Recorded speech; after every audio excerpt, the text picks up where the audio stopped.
Hello guys, ഞങ്ങളുടെ ഒട്ടുമിക്ക ദിവസങ്ങളും ഇപ്പോൾ തുടങ്ങുന്ന ചൂട് കാപ്പിയിലാട്ടാ. കാരണം തണുത്ത് വിറച്ചുകൊണ്ടാണ് എണീറ്റ് വരാറ്.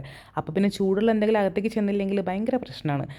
അങ്ങനെ അത് രാവിലെ തന്നെ ബ്രേക്ക്ഫാസ്റ്റിന് പത്തിരിയായിരുന്നു. ബ്രേക്ക്ഫാസ്റ്റ് കഴിച്ചിട്ട് ഏട്ടൻ പോയി. പിന്നെ കല്യാണി എണീറ്റ് വന്നു. കല്യാണിക്കാണെങ്കിൽ തണുത്തിട്ട് കാല് നിലത്ത് കുത്താൻ പറ്റുന്നില്ല. തണുക്കണൂ എന്ന് പറഞ്ഞിട്ട് കരയായിരുന്നു. അമ്മ എടുക്ക് എന്ന് പറഞ്ഞിട്ട് ഭയങ്കര കരച്ചിൽ.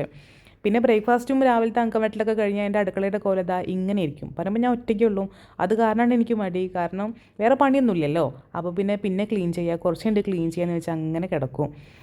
പിന്നെ ഞാൻ ഇവിടെ ആയിട്ട് കുറച്ച് നേരം കളിച്ചൊക്കെ ഇരുന്നു. പിന്നെ ഉച്ചയ്ക്ക് ഞാനിങ്ങനെ കഞ്ഞി ഉണ്ടാക്കാമെന്ന് വിചാരിച്ചു. കാരണം കഞ്ഞി ഞങ്ങൾക്ക് രണ്ടാൾക്കും ഭയങ്കര ഇഷ്ടമാണ്. കല്യാണിക്കും ഭയങ്കര ഇഷ്ടം, എനിക്കും ഭയങ്കര ഇഷ്ടം. അങ്ങനെ കുക്കറിൽ കുറച്ച് ചെറുപയറും അരിയും കൂടി കഞ്ഞിക്ക് വെച്ചു. ആ നേരത്തെ ഞാൻ എന്ത് ചെയ്തു, അടുക്കളയൊക്കെ ക്ലീൻ ചെയ്തിട്ടു. സത്യം പറഞ്ഞാൽ എനിക്ക് ഈ ക്ലീനിങ് ഇഷ്ടമാണ്. പക്ഷേ എനിക്കൊരു മൂഡ് വരണം. ആ ഒരു മൂഡ് വന്നിട്ടില്ലെങ്കിൽ ഭയങ്കര പ്രശ്നമാണ്. പിന്നെ ഞാൻ എത്ര ക്ലീൻ ചെയ്തിട്ടാലും രാത്രി ആകുമ്പോഴേക്കും ഇതിൻ്റെ അവസ്ഥ പിന്നെയും പഴയ പോലെ തന്നെയും. കാരണം ഞാൻ ക്ലീൻ ചെയ്യും, ഇവള് വലിച്ചിടും. തന്നെയാണ് ഇവക്ക് പണി. പിന്നെ ഞങ്ങളുടെ കുളിയൊക്കെ കഴിഞ്ഞു. ഞങ്ങൾ ചെറുതായിട്ടൊക്കെ സ്കിൻ കെയർ ഒക്കെ ചെയ്തു. ഇതായിട്ട് ഞങ്ങളുടെ സ്കിൻ കെയർ പ്രൊഡക്റ്റ്.